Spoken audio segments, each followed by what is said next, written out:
السلام عليكم ورحمة الله وبركاته.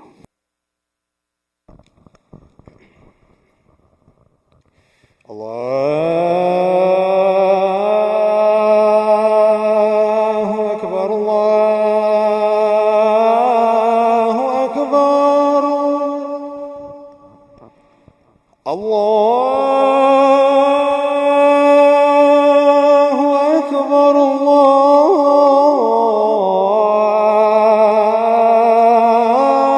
الله أكبر أشهد أن لا إله إلا الله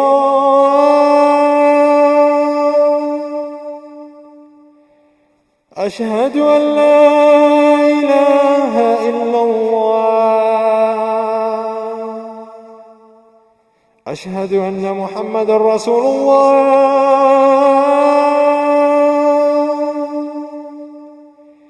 أشهد أن محمدا رسول الله حي على الصلاة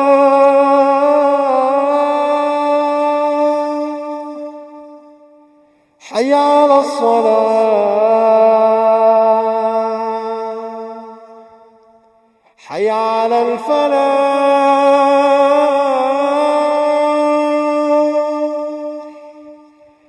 حي على الفلاح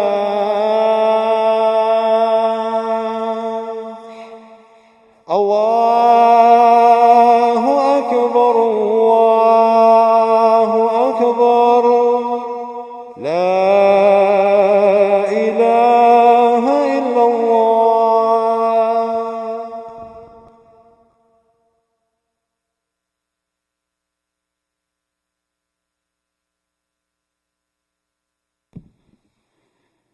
إن الحمد لله نحمده ونستعينه ونستغفره ونؤمن به ونتوكل عليه ونعوذ بالله من شرور أنفسنا ومن سيئات أعمالنا من يهده الله فلا مضل له ومن يضلله فلا هادي له وأشهد أن لا إله إلا الله وحده لا شريك له وأشهد أن محمدا عبده ورسوله.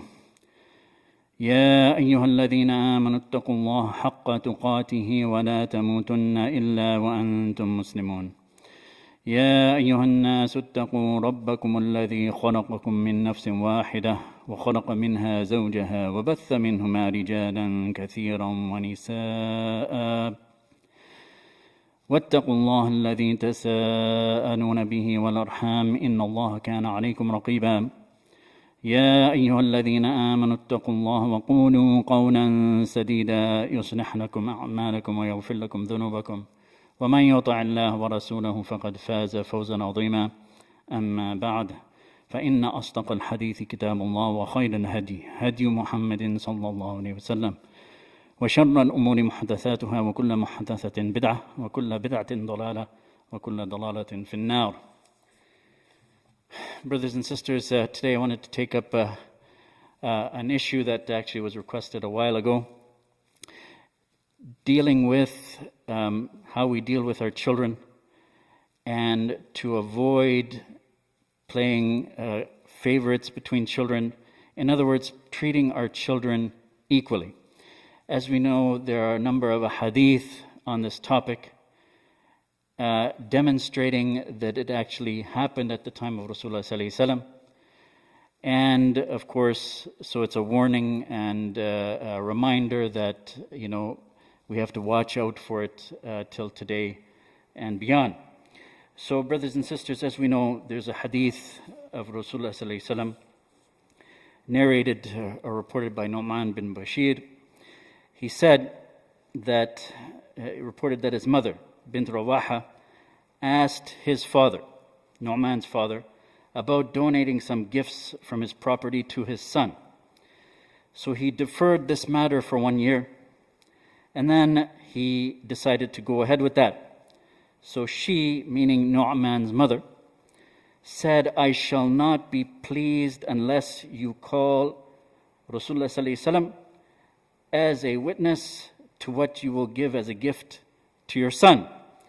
So Nu'man said, so my father took hold of my hand, and I was at that time a boy, And he went to Rasulullah sallallahu alaihi wasallam and said, Ya Rasulullah sallallahu alaihi wasallam, Inna umma hadha bint Rawaha a'jabaha an ushhidaka ala alladhi wahabtu libniha. So he said, the mother of this son of mine, daughter of Rawaha, wishes that I should call you to witness to what I confer as a gift to her son. So Rasulullah sallallahu alaihi wasallam said, Ya Bashir, alaka waladun siwa hadha? So Rasulullah sallallahu alaihi wasallam asked, O Bashir, have you any other sons beside this son of yours? So Bashir said, yes. So Rasulullah sallallahu alaihi wasallam asked, Akullahum wahabta lahu mithla hadha? Have you given a gift like this to all of them? So Bashir said, no. So Rasulullah sallallahu alaihi wasallam said, فَلَا تُشْهِدْنِي إِذَنْ فَإِنِّي لَا أَشْهَدُ عَلَى جَوْرٍ. He said, then call me not as a witness, for I cannot witness to an injustice. So, brothers and sisters, a few lessons from this hadith about treatment of children, or fair and equal treatment of children. Now, brothers and sisters, many of the scholars say that it is an obligation for us to treat each and every one of our children fairly. Some say it's mustahab, but many scholars say it's wajib. If we follow that opinion, and if we don't treat our children fairly, then we are at risk of doing something sinful. Now, as a parent, we may say, yeah, but I would never think of not treating my children fairly. We may have it in our mind that we are treating our children fairly. And that, alhamdulillah, is good. But we may not realize we may be doing it inadvertently or unintentionally. Hence the request actually for this reminder from a number of times. So we may be doing it unintentionally, not even knowing. Sometimes because we can't see our own actions, okay, we have to be careful. And this is a case where if the mother is doing it unintentionally, favoring one child over another, then the father should be looking for that and reminding her of that. And if the father is doing that, the mother should be trying to observe that and guide and correct regarding that. Brothers and sisters, as has a common theme that, over many lectures that have been mentioned, is that we really need to take time out to talk to our children. It's very, very important to be their friend, converse with them, ask them, various questions about the deen. Okay, ask them what they're feeling. Make them open up. Sometimes they're afraid to open up, or they're shy to open up, whatever the case may be. Not all children, but maybe some children.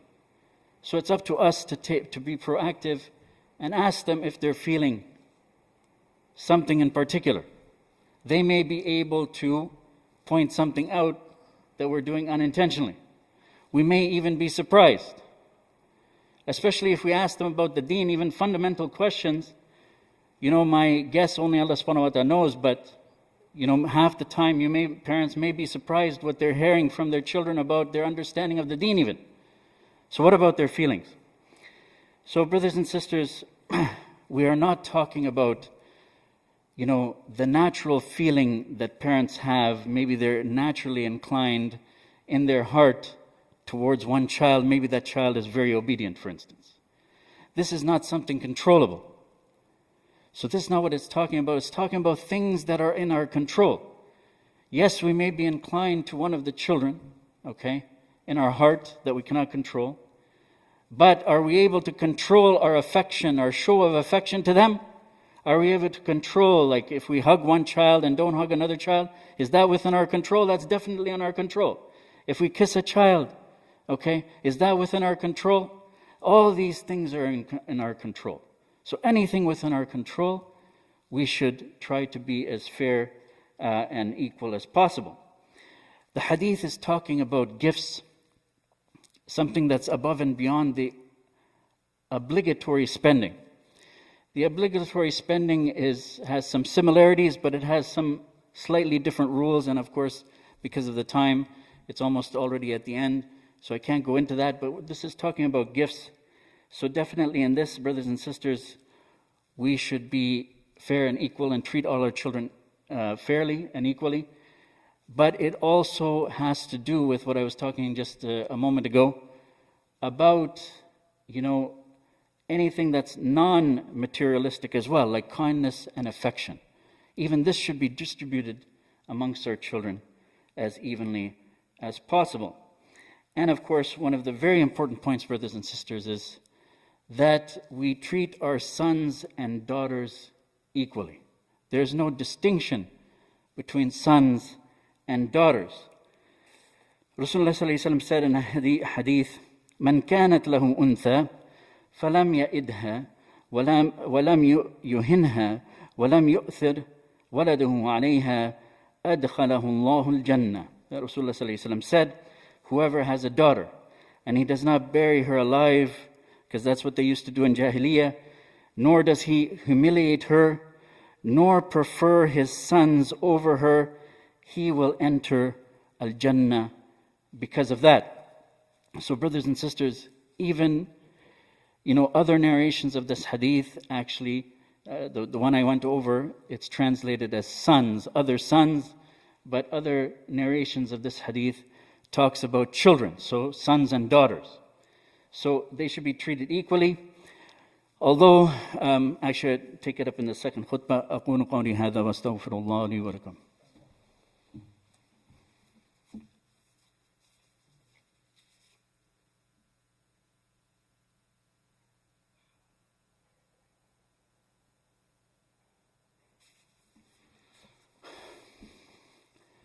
Alhamdulillah Rabbil Alameen wa salatu wa salamu ala Rasulillah amma ba'd. Brothers and sisters, when it comes to distribution of wealth and property, there is a difference of opinion in this regard that I just wanted to point out, okay? Some of the scholars say that even in this type of gift giving, it should be equal. It's a gift. We're not talking about inheritance, okay? It's a gift. So some scholars indeed say that. However, there are some scholars like Sheikh Ibn Uthaymeen who say that even in gift giving, it should be according to what is given in inheritance, that if we give something to a son, they'll get twice as more as the daughter. Why is this? Why do these scholars say this and say it should be like inheritance? Because it's wealth and property, dollars, let's say, or a piece of land. Why do they say that? Is because of the laws of inheritance. It's similar the case because in Islam, the male has the burden, the financial burden, and the financial responsibilities for the family and all the females that are under his responsibility. So some scholars say that. So I just wanted to point that out in case you come across these a difference of opinion. Just wanted to state them both. Just wanted to, for completeness, to state that. Final point, brothers and sisters, is there are consequences for this. If we don't treat our children fairly, one of the obvious ones, I think, are that, if we don't treat our children fairly and favor others over some, then of course this resentment might grow in those children who are being neglected either in terms of spending or gifts or affection. And of course, if they feel that, then all sorts of problems may start to arise, and some very serious ones. So this is why we advise that we are in constant conversation with our children. In fact, it may be that there's no difference, but they may feel a difference, because perception is reality. Perception is reality for the human being. So they may feel it, although there's none. So at least if we know they're feeling that, and we talk to them, and they try to get to the cause, what could be causing this, although there's no difference, okay, we can try to eliminate that perception. And it's also the consequence, another consequence is it's not for the good for the child who's being favored. Why is that? Of course, it could be that they start to get spoiled. They're being favored, so they start to feel that they can feel big-headed or whatever you want to call it, or superior to the other, and that may breed pride and arrogance, and of course that leads to all sorts of problems as well. So brothers and sisters, I had to really make this short because of the time, but may Allah subhanahu wa ta'ala guide us to these few words.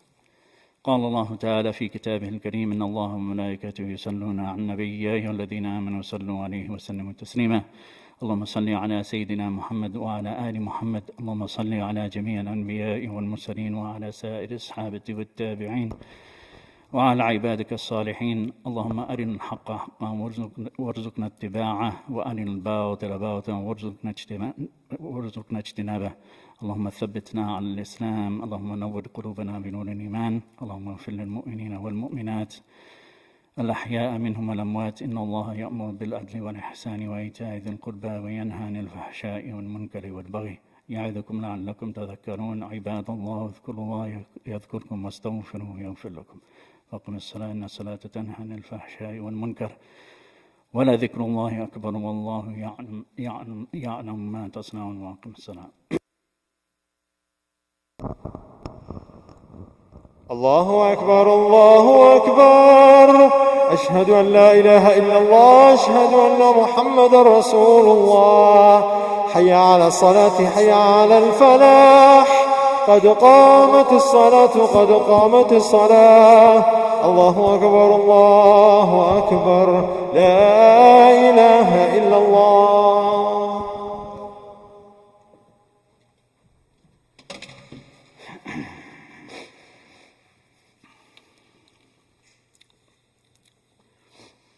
استوت الرسول الله أكبر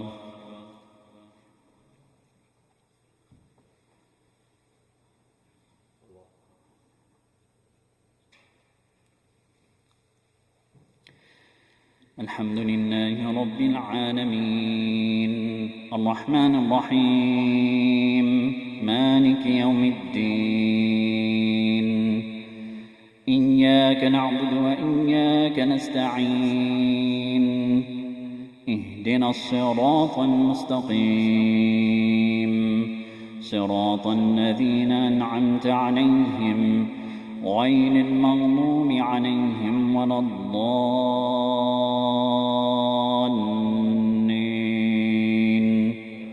آمين.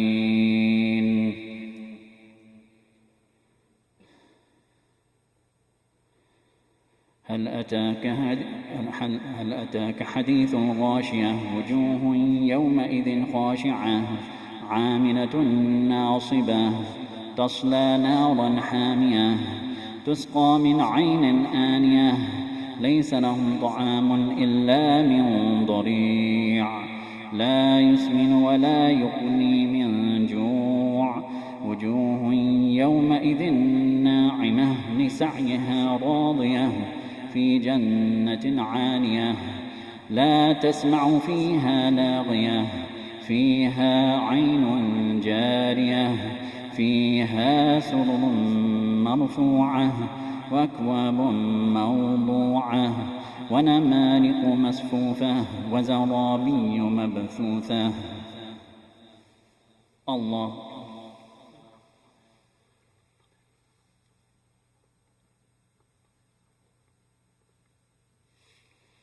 سمع الله لمن حمده الله أكبر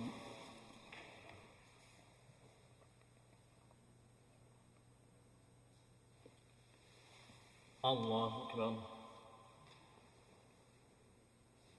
الله أكبر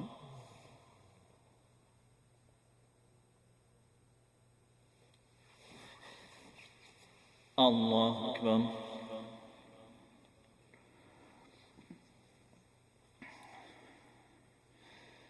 الحمد لله رب العالمين الرحمن الرحيم مالك يوم الدين إياك نعبد وإياك نستعين اهدنا الصراط المستقيم صراط الذين أنعمت عليهم غير المغضوب عليهم ولا الضالين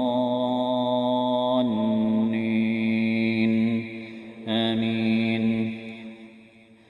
أفلا ينظرون إلى الإبل كيف خلقت وإلى السماء كيف رفعت وإلى الجبال كيف نصبت وإلى الأرض كيف سطحت فذكر إنما أنت مذكر لست عليهم بمسيطر إلا من تولى وكفر فيعذبه الله العذاب الأكبر إن إلينا إيابهم ثم إن علينا حسابهم. الله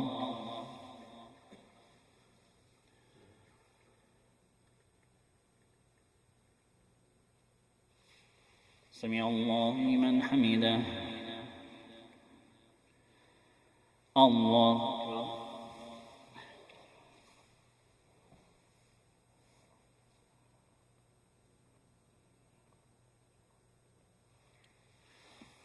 الله أكبر. الله أكبر.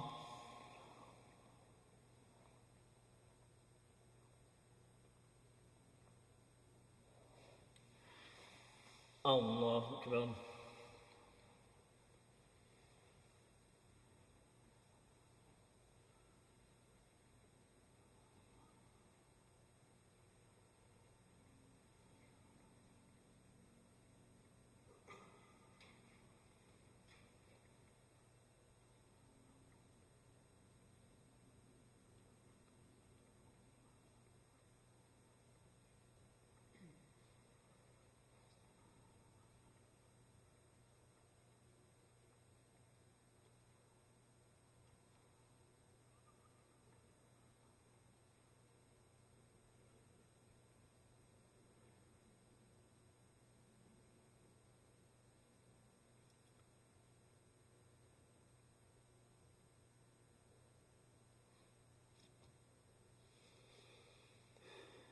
السلام عليكم ورحمة الله.